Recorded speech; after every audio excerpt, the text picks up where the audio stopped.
Olá pessoal, tudo bem com vocês? Meu nome é Renata Bezerra e hoje eu vim com um vídeo um pouco diferente.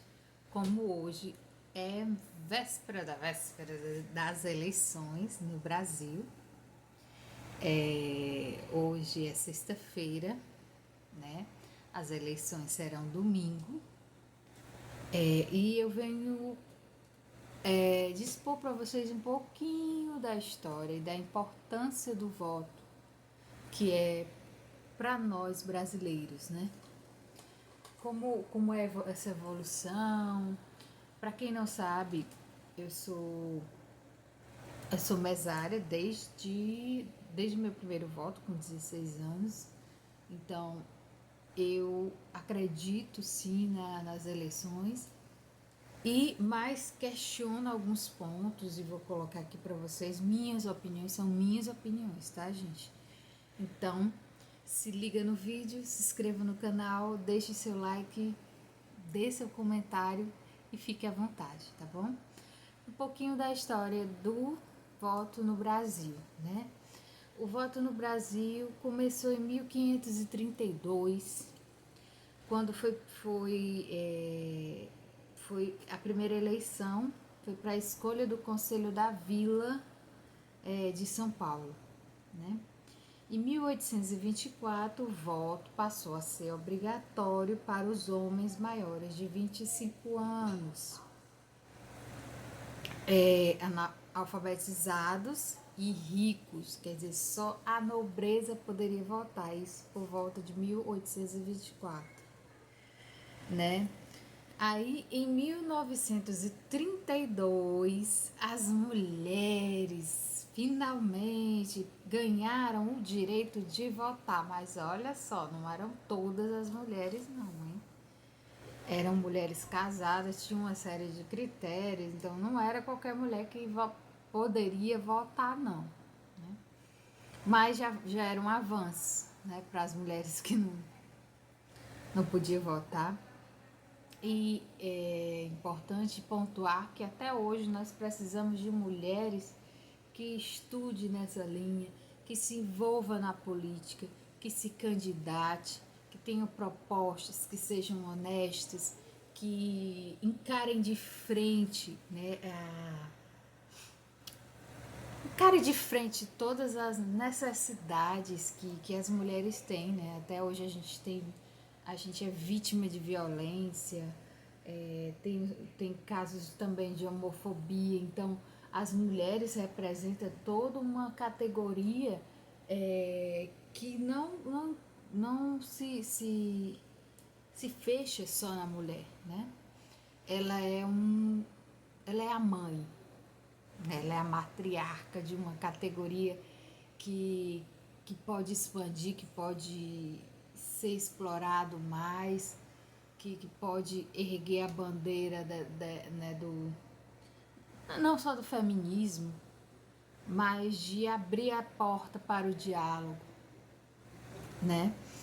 Então, as mulheres passaram a ganhar o voto a partir de 1932. Em 1983, um ano depois que eu nasci, foi o início do movimento das diretas já. Que era essa direta já? Que pedia o voto direto para governadores e presidentes, que até então era uma cúpula fechada entre os nobres, né? Então, as diretas já foi em 1983. Então, por isso que as pessoas mais idosas valorizam tanto o voto. Nossa, tem mais de 70, ainda vota, podendo ficar em casa dormindo. Não, eles valorizam, gente, porque foi uma luta grande, né? Eles valorizam o direito que é de votar, né? E em 1988, com a Constituição Federal, né? Constituição de 88, nós passamos o voto passou a ser obrigatório, tanto para homens quanto para mulheres, e e facultativo, né, para pessoas de 16 e 17 anos de idade.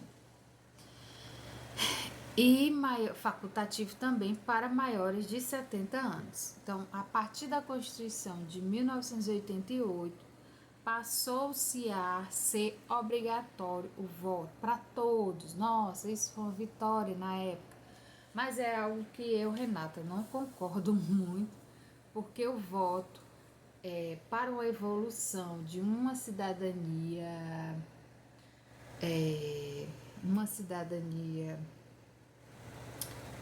democrática, para que haja na minha opinião, tá, gente? Por favor, pode comentar aí, tá? À vontade, eu nem vou ligar. Então, para mim, a democracia, ela é democracia. Então, o voto, na minha opinião, não deveria ser obrigatório. A Constituição de 88, ele abriu as portas, mas, na minha opinião, não era para ser obrigatório. Mas tornou-se obrigatório a partir de 1988. Tornou-se obrigatório a partir de 1998, abrindo assim para as mulheres, mas sendo facultativo para pessoas de 16 anos. No meu caso, eu me alistei com 16 anos, né? Fui lá no tribunal, no fórum aqui de Fortaleza, já me voluntariei para trabalhar, para ver como funciona as eleições. Gente, eu peguei mesmo o início mesmo de toda essa reforma, né, do Tribunal Regional Eleitoral. Eu vivenciei isso e foi bom para mim, né, uma história que eu valorizo muito. Então eu comecei a trabalhar a partir de 16 anos. Então, mas foi uma opção minha, mas desde 16 anos que eu tenho isso na cabeça. Democracia, na minha opinião, é para ser não é para ser obrigatório. Vota quem quer, vota quem é consciente. Eu, Renata, não deixaria de votar, porque eu tenho meus candidatos e eu estudei sobre eles, eu tenho segurança nos meus votos, então eu tenho segurança nos meus votos, eu tenho meus candidatos. E eu trabalho porque, enfim, eu tenho consciência do meu papel quanto cidadã, como voluntária nessa área, Tribunal Regional Eleitoral, como em outras áreas também que eu sou voluntária do governo do Brasil. Apesar dos meus questionamentos com o Brasil, né? Eu vivo brigando. Por isso que eu posso questionar, né? Então, a partir de 1988, né? E a mulher passou. Então a partir daí todo mundo passou a ter o voto obrigatório. Bem, Renata, a partir do ponto de que você coloca para o Brasil, que o Brasil é um país democrático. Ah, somos democráticos. Se é democrático, na minha opinião, não deveria ser obrigatório, né? Não deveria ser obrigatório. E é isso. Um dos pontos que eu queria colocar para vocês, né? Aqui é o guia do mesário, né, e tal. Sim, a evolução também das máquinas, gente, é outra coisa, outro ponto que eu questiono. Eu, quanto pessoa que trabalho desde não sei que ano não, desde 16 anos, hoje façam as contas aí, hoje em dia eu tenho 40. Desde 16 anos eu trabalho e vi a evolução das máquinas, eu vi a evolução da diminuição. Antes, o presidente da mesa ia lá no fórum, pegava a máquina, era responsável pela máquina, conferia tudo, trabalhava ainda nas urnas, os papelzinhos e tudo, toda aquela, né, todas as modificações.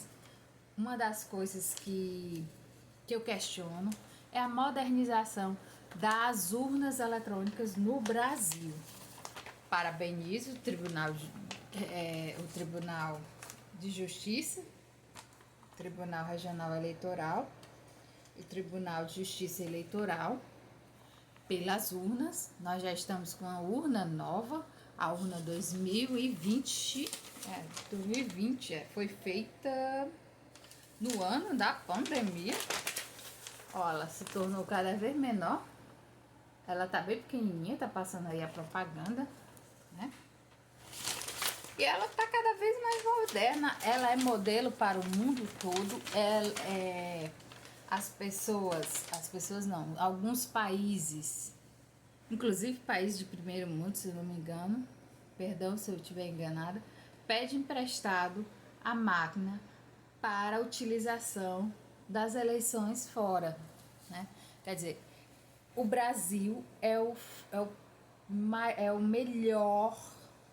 melhor orquestra, melhor organização de eleição do mundo.